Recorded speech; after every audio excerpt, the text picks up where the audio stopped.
Welcome to The Straight Stitch, a podcast about sewing and other fiber arts. This is episode 38, and my name is Janet Szabo. I'll be your guide as we explore all things sewing. As you can probably tell, I still sound kind of funny. I had a cold last week that actually knocked me out to the point where I spent Tuesday in bed, which is kind of unusual for me. Usually I power through if I get a cold or something, and I just didn't feel like doing anything, so I spent the day in bed. My voice still sounds kind of funny, although it was a fast-moving cold, and by Wednesday I was up and back to normal, pretty much back to doing what I usually do. But my voice still sounds a little weird, so apologies for that. The garden has been planted, and I've actually gotten to do some sewing in the last couple of days. I'm in the midst of a giant closet makeover, and this has been going on for about a year and a half now. It has been a process of replacing clothing that either doesn't fit me well or is in colors that I don't find appealing. I tend to dress like a parrot. I have winter coloring and I like bright colors. So being in a world of muddy earth tones and neutrals really kind of grates on me. So I've been making a lot of things in bright colors. I've also tried to establish what basics I need. I'm not creating a capsule wardrobe per se, but I want the clothing that I have to work together. So one of the items that I'm in desperate need of is some summer blouses. The unfortunate thing is that when I need these blouses, I don't have a lot of time to sew. I should have been making them over the winter, but that wasn't when I wanted to sew summer blouses. So I'm trying to play catch up right now. And I've got a couple of blouse patterns that I like. I think I mentioned them last week. The Simplicity 9469 and the New Look 6344. But I was going through my pattern stash the other day, and I happened to run across a pattern called the déclique top, and I think that's how you pronounce it. It's a French pattern. It's by Atelier Scammy. I think that's also how you pronounce that. It's Scammit. If anybody wants to correct my pronunciation, feel free in the comments. Anyway, the déclique top is a very simple pullover top meant for woven fabrics. And I remembered that Karina of Lifting Pins and Needles on YouTube had done a review of this pattern because she had made it. She actually made several versions of it, and she added sleeves to some of her versions. But I thought it might make a great summer top. And I had just gotten some rayon woven fabric, some Figo rayon challis from our local quilt store, and I thought that would be a great pattern to try. So I whipped one up. Took about 2 hours. It's a very easy sew. I love the way it fit. And I realized that I could make my size in 1 yard of fabric. And I happened to have another remnant in my stash of a rayon challis that I got at the Confident Stitch down in Missoula. And I bought it because I fell in love with it. It, I think, is dead stock, and it's kind of how to describe it? It's an impressionistic type print with buildings, houses all over it. And it's in pinks and grays and a little bit of bright blue and some purple. But I realized that I could get a déclique top out of that 1 yard of fabric. So I made one of those. And I wore that one yesterday to church. I like them a lot. I'll probably be making a few more because I have a lot of woven rayon fabric in my stash. It's lightweight. When it gets above 70 degrees, I don't want anything clingy or hot. So these are the perfect kinds of tops. And if I need to throw a sweater over them, it's no problem. The déclique top is a free pattern on the Atelier Scammy website, and I'll make sure that I put a link to that in the show notes. I'm hoping to do a little bit of bag sewing this week. I'm going on a trip, and I'm going to need a good tote bag to carry some stuff in, and so I'd like to finish my Portsmouth tote from Clum House that's been languishing since I broke my sewing machine here in the house. I have an industrial that I keep in my office, and I haven't had a chance to get it fixed yet, so I need to finish this bag probably on the 1541 on the Juki, which is out in the garage, and I just need to sit down and do that. Joann Fabrics did a Friday afternoon news dump and let everybody know that they have appointed a new interim CEO and a new board of directors. The press release is on their website, and I'll put a link to it in the show notes. I read through it, and I read through the bios of the new board directors, and it does seem as though Joann's is making an effort to back off of maybe carrying all the plastic crap from China and refocusing on sewing and garment sewing in particular. There are some board members who have some fashion retail experience, and that says to me that maybe they're listening to their customers who want to start sewing for themselves again and aren't interested in a glorified dollar store. But we'll see. This is a great opportunity for them, and I hope they don't squander it. Our Joann Fabrics is, if it's not closed by the end of the summer, I'll be very surprised because it's in pretty sad shape. I think that's the news that I wanted to cover, and I'm going to jump into today's topic. When I was thinking about what I wanted to talk about, I realized that the concept of process versus product has been rattling around in my brain and wants to come out. So that's what we're going to talk about today. And I'm probably going to default to talking about it in terms of knitting rather than sewing, because if I try to talk about it in terms of sewing, I know I'm going to keep saying knitting. So I'm just going to talk about it the way I want to talk about it and not get confused. And if you haven't run into this concept before, it's the difference between a personality type that is a technique junkie and a personality type that likes to churn out item after item after item. And those are two ends of the spectrum.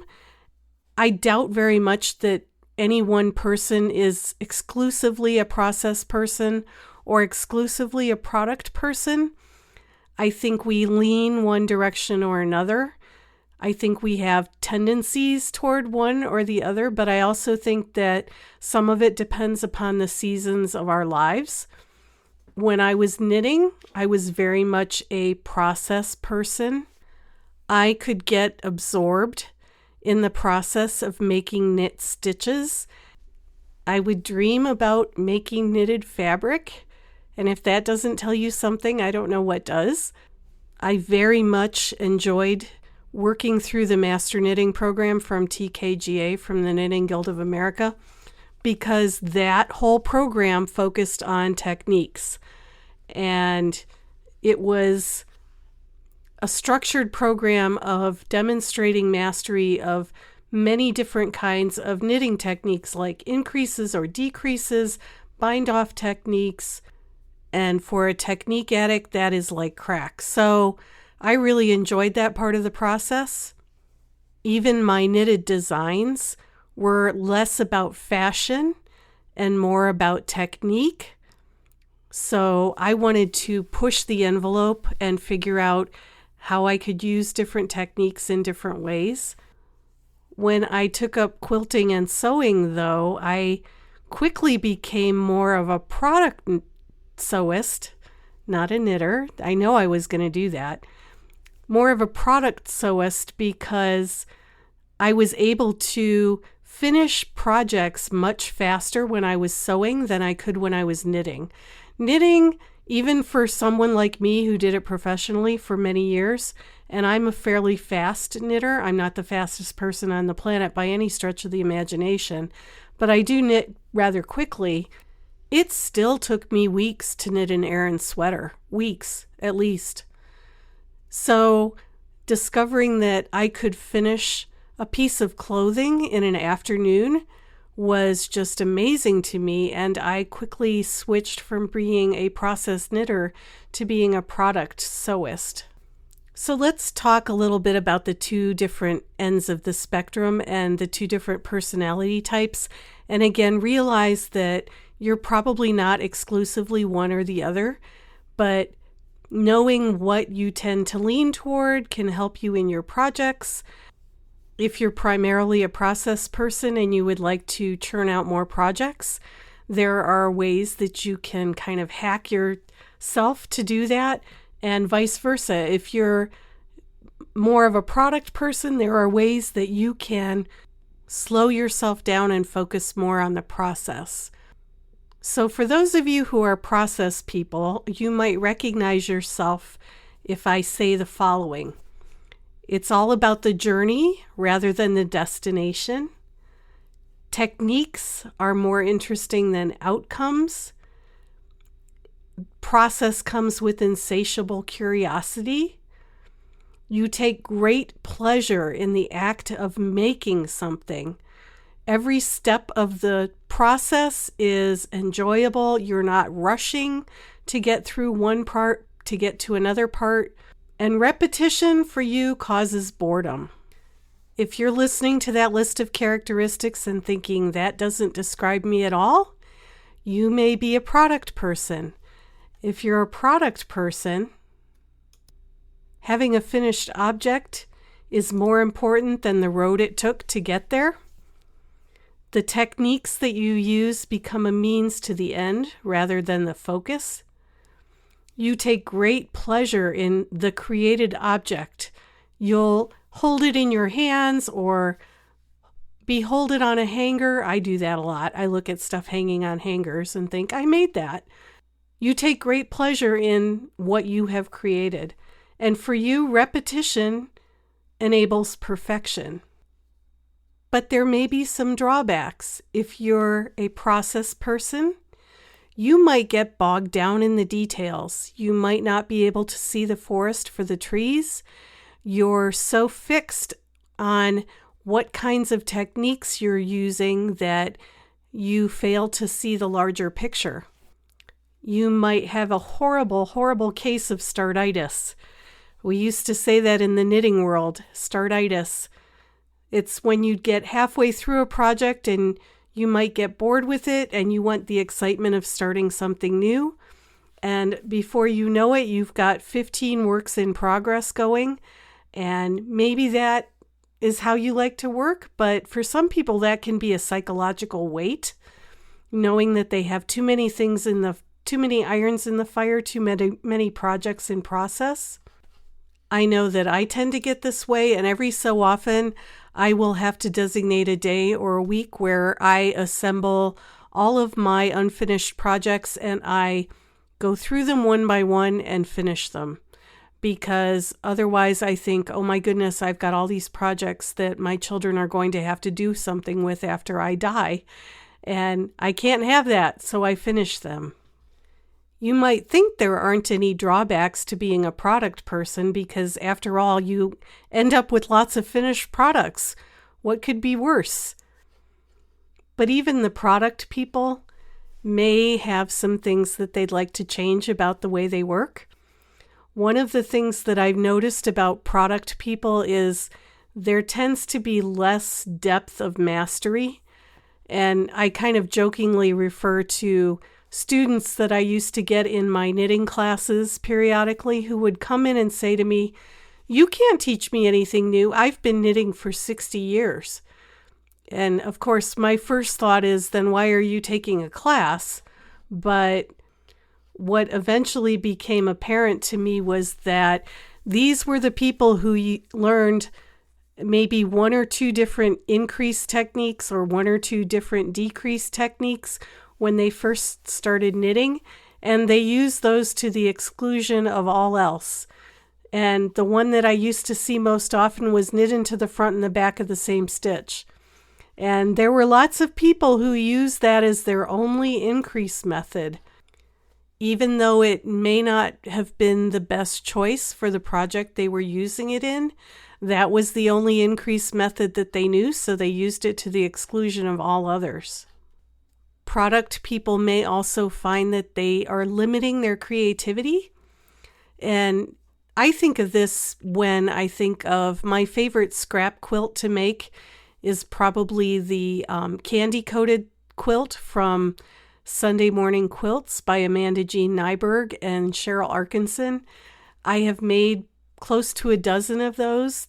And as I said, it's one of my favorite scrap quilt patterns. And I'll start one and I'll think, well, surely there are other scrap quilt patterns.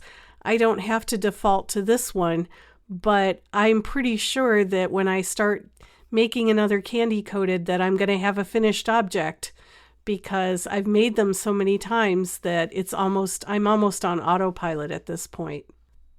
Product people might feel so much pressure to create a finished object that they don't find any relaxation or stress relief in what they're doing. And I'm not talking here about the people who are producing for as a business. Those people go into that knowing that they have to produce a certain amount of product. I'm talking about the people who maybe put the pressure on themselves to make a dozen baby blankets a year, and they're so focused on getting those baby blankets done that they're not enjoying the process of making the baby blanket. And sometimes if you're focused on the end product, you have a tendency to rush because you want to get to the finish line. You want to get to the object itself, and rushing can produce mistakes. So you may find that you're skipping steps or you're maybe being a little bit sloppy. I'm trying to remember who it was that said this. I think it might have been Rita Buchanan, who was a hand spinner who used to write for Spin-Off magazine. And I believe she said in one of her articles that, and I'm paraphrasing here, that there's great potential in ruining a project in the last couple of steps simply because you're in a hurry to get it done. So that's something to keep in mind as well. What if you're a process person and you want to become more of a product person? How can you motivate yourself to finish a project?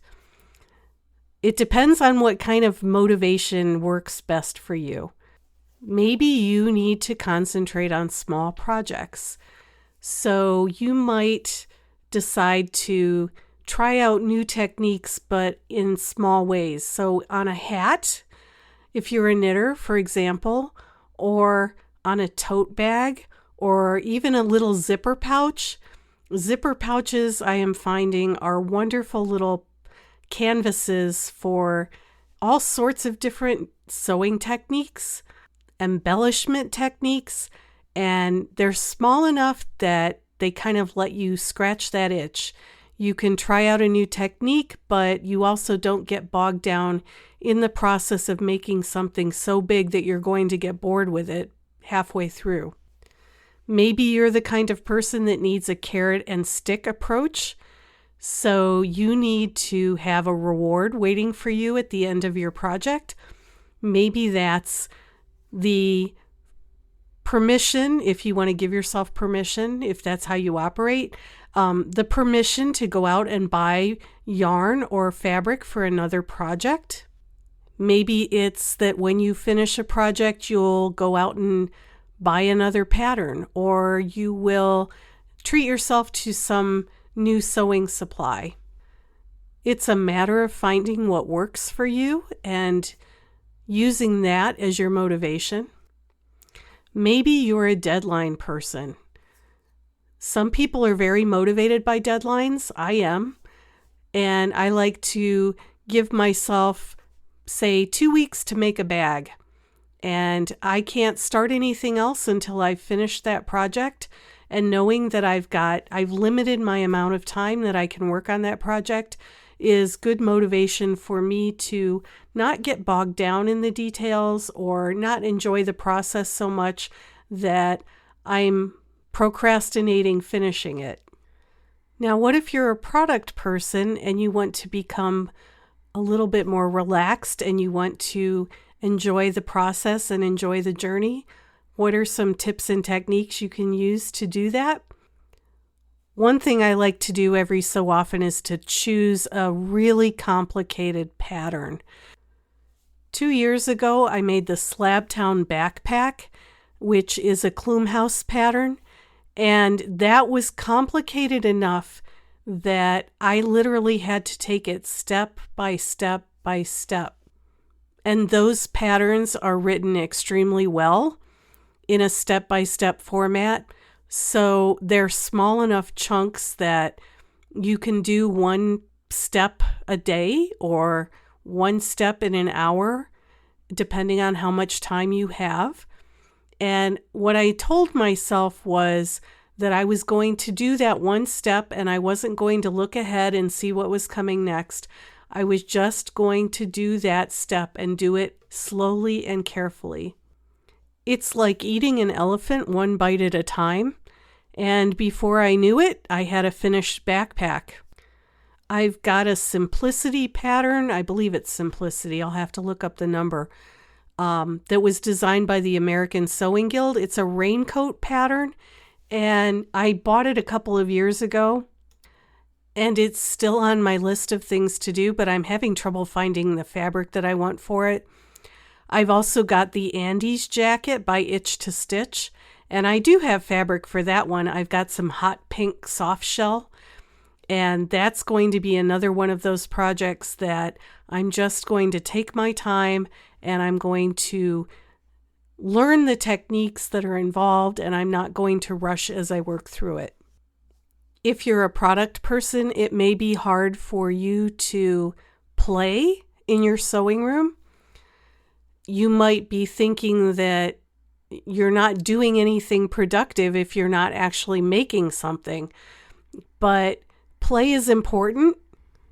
I will tell you that you will know that I am a process knitter if you ever look at the 3 or 4 large Rubbermaid bins in my yarn storage room that are full of, not yarn, they are full of swatches. I swatched a lot, and it was to try new stitches, it was to try new techniques, and it was a lot of playtime. But it was good playtime because it cemented techniques in my brain. It gave me ideas of ways I could use those techniques. There's a lot of lateral thinking that goes on, where you're not necessarily moving forward, but you're moving maybe sideways or around in a circle. It's hard to describe, but lateral thinking is just as important as forward thinking. So that playtime is important. Make that quilt block, even if you never intend to make any more of those quilt blocks. Just make one quilt block and see what's involved, what techniques you need. Spend an afternoon making flying geese using every technique you can find. And if rushing is a problem for you, do what I used to tell my knitting students to do. Stop and admire your work. Stop and look at that technique. Look at what you just sewed. Pat yourself on the back. Reward yourself with a piece of chocolate. Just admire your work and admire the fact that you produced it. So those are my thoughts on process versus product. As I said, we're not exclusively one or the other usually, and it depends on the season of our life and even on the projects that we're working on, whether we lean more toward the process or the product. Don't get too hung up on this. It's just something that's worth considering when you're working on a project or when you're about to start a project. If you're not happy with where you are right now, think about ways that you can maybe tweak that a little bit to become more of a process person or more of a product person. Okay, I'm going to rest my voice now and hope that by next week it's back to normal. As always, I would love feedback, comments, questions. I find it very interesting that we're up to 38 episodes and my audience is pretty silent. I get very little feedback. And it's not that I'm being narcissistic or fishing for compliments, but when you're sitting on this side of the microphone, it's hard to know if the audience is happy with what you're producing. I think my audience is happy with what I'm producing based on my statistics. The podcast seems to be doing well in terms of downloads, and I'm grateful for that, but it would be nice to hear from people about what they would like me to talk about or people they would like me to interview. So don't be shy. You can leave feedback a couple of different ways. Depending on where you listen to the podcast, you might see a feedback link called Fan Mail, which goes to Buzzsprout, which is my podcast host. You can also leave comments on the show notes page for each episode. You can leave a rating or a review on Apple Podcasts or Spotify or any other podcatcher. You can email me.